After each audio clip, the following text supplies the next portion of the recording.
اب یہ پوری پبلک آپ کے ساتھ کھڑی ہے, کوئی فوجی بھائی ہمارا ادھر نہ آئے, آپ سائڈ پہ ہو جائیں, ہم پولیس والوں سے بات کر لیں.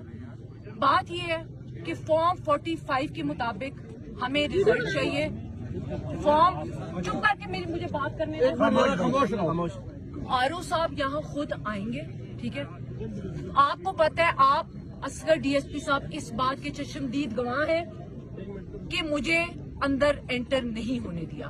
گیٹ کے پاس آپ کھڑے ہوئے تھے, آپ کی پوری ویڈیو ایویڈنس موجود ہے. آپ کی بھی مجبوری ہے, میں آپ کو بلیم نہیں کرتی, آپ کی بھی مجبوری ہے, کیونکہ اوپر سے جو انسٹرکشنز آپ کو آ رہی ہیں آپ اس کے مطابق چلتے رہے, ٹھیک ہے.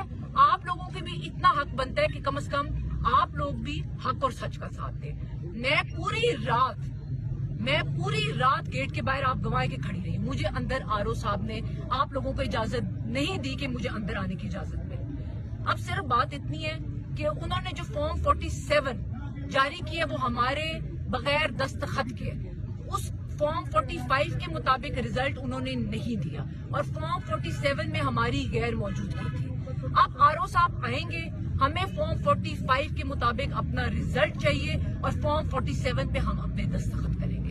یہ سمپل سی بات ہے. اگر وہ کہتے ہیں کہ لوگوں کو باہر نکالنا ہے, آپ اپنے جو بھی سی او صاحب ہیں, جو بھی آپ کہہ رہے ہیں, انہیں کہے کہ میں علیحدہ یہاں پہ کھڑی ہوں گی. آپ نے اگر گولی مارنی ہے, آپ عوام کو کچھ نہیں کہیں گے, آپ مجھے ماریں.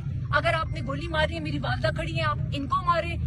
اور اس کے علاوہ پبلک کو نہ کوئی ہاتھ لگائے گا, نہ کوئی اور چیز ہوگی.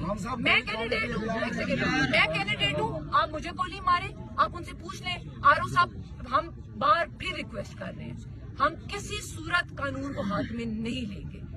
آپ آر او صاحب کو کہیں کہ وہ یہاں پہ تشریف لائیں, وہ آ کے میری اپلیکیشن لیں, اس کے بعد ہم سب یہاں سے